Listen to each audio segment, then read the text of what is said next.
Shalom, peuple de Dieu. Nous voulons dire merci à Dieu pour sa grâce et sa faveur qui nous ont accompagnés pendant tout ce temps que nous avons passé à l'école du mariage, pendant ce temps de formation. Et dire merci également à Dieu pour la vie du docteur Emmanuel Kemtoré et de pasteur Ina, sa femme, qui nous ont créé la plateforme qui a servi à cette formation. Nous venons donc d'arriver à la fin d'une formation qui a été transformative. J'ai plein de choses à dire, mais je voulais simplement vous dire que le Seigneur a été au rendez-vous. Je vous laisse donc écouter les témoignages qui vont suivre et vous verrez que Dieu a été de notre côté. Salut à tous, moi c'est Ko Adama de l'église Grâce Academy Ouaga 2000. J'ai participé à la formation École du mariage au sein de l'église Grâce Academy. Alors bien avant la formation, je pensais qu'on pouvait se baser sur nos sentiments pour nous engager. Mais c'était faux, parce qu'il faut s'assurer que notre amour ait atteint une certaine maturité avant de s'engager. Et bien avant de s'engager, j'ai appris qu'il faut de part et d'autre accepter l'autre, accepter de connaître les défauts de l'autre et l'accepter et accepter de vivre avec cette personne. Alors, je vous encourage, mes frères et sœurs, à vous former sur le mariage parce que ce n'est pas anodin comme d'aucuns le croient. Donc, merci et ne ratez pas la prochaine édition, la prochaine formation. Merci à tous. Salut, je suis la sœur Caroline Kouala. Je suis de Grâce Académie Centrale et je pris part à cette formation qui s'est tenue à Grâce Académie Centrale. Bien avant cette formation, moi, j'avais une autre manière de voir le mariage en fait. Pour moi, le fait d'avoir un sentiment ou bien le fait qu'une personne te plaise, c'était suffisant seulement de vous marier. Mais après cette formation, j'ai compris qu'il ne faut pas se baser sur les sentiments pour se marier. Mais avant tout engagement, il faut s'identifier soi-même, il faut se connaître, il faut savoir quel type de foyer tu veux avoir et qu'est-ce que tu comptes apporter dans le foyer après votre engagement. Et vraiment, cette formation, ça m'a vraiment beaucoup aidé, ça m'a vraiment instruit et je rends grâce à Dieu pour cette opportunité. Et je dis également merci à notre coach qui nous a permis de saisir cette opportunité. Je vous convie, mes frères et sœurs, de bien vouloir prendre au sérieux cette formation. Voilà, c'est une formation vraiment qui nous prépare à réussir notre mariage. Et je vous convie de participer à cela, à notre prochaine édition.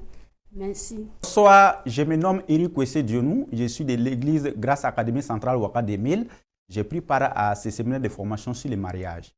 Moi, ma compréhension sur les mariages avant de suivre cette formation, c'était tout simplement de trouver l'être qu'on pense aimer et cheminer ensemble, sympathiser, essayer de voir si réellement les sentiments sont réciproques et voir dans quelle mesure réellement on peut véritablement aboutir à quelque chose de probant. Mais je me suis rendu compte qu'après avoir suivi les séminaires sur le mariage, il y a bien d'autres, il y a un processus qu'il faut respecter, il y a bien d'autres étapes qu'il faut respecter, à savoir d'abord l'amitié générale, qui est de vraiment faire une sorte c'est comme une étude de marché, et après maintenant on passe à l'amitié restrictive pour savoir réellement qui on doit aimer. Tout en ayant fait un choix judicieux, bien sûr, parce que quand on parle de l'amour restrictif, c'est une étape où il ne faut pas se tromper, parce que c'est une étape qui est très importante. Donc, après l'amitié restrictive, on passe maintenant à l'étape suivante qui est l'engagement. Donc, à ce niveau, réellement, il faut connaître en réalité la vision du conjoint ou de la conjointe, parce que ce qu'on veut devenir réellement est très important dans les mariages. Parce que quelqu'un qui veut servir le Seigneur, par exemple, il doit choisir quelqu'un réellement qui a vraiment un vrai amour pour l'éternel des âmes, pour le Seigneur, et qui s'attache aux choses spirituelles. Et par contre, quelqu'un qui veut réellement impacter le monde à travers sa profession aussi, il faut qu'il trouve son aide semblable qui pourra réellement l'amener à un niveau vraiment très appréciable.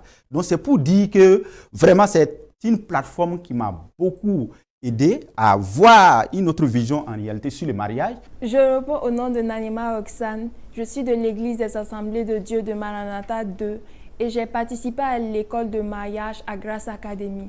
Avant de participer à cette formation, je n'avais vraiment pas de connaissances sur le mariage.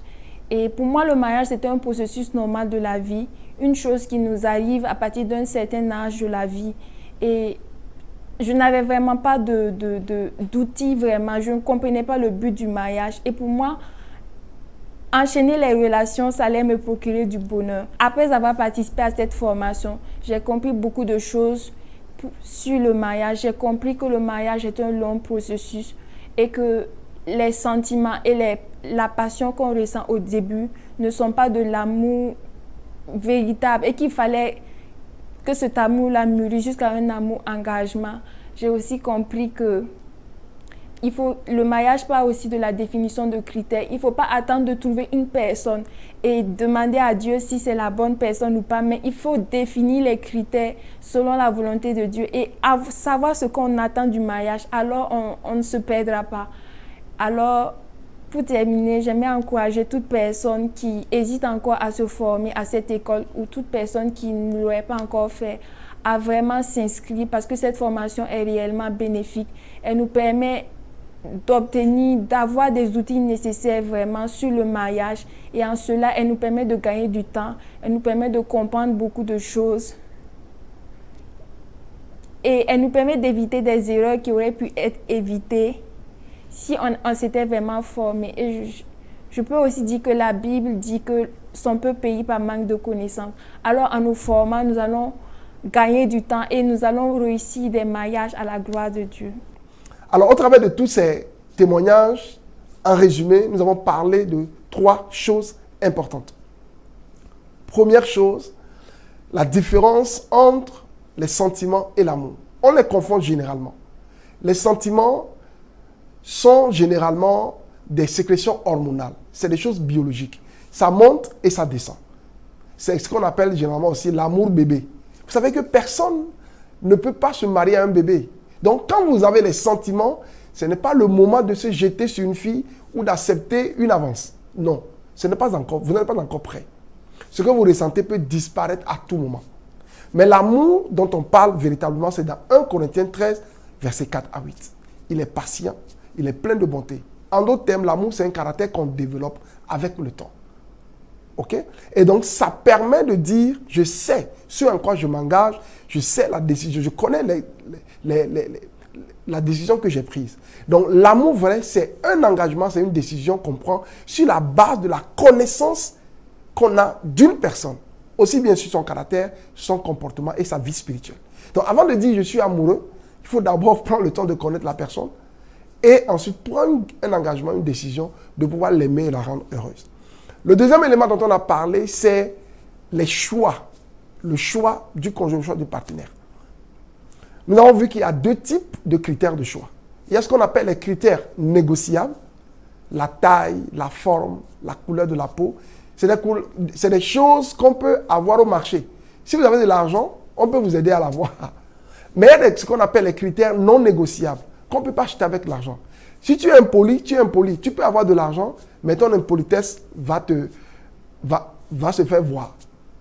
Donc, les critères non négociables se trouvent dans Genèse chapitre 2, le verset 7 à 25. Ils sont au nombre de 7.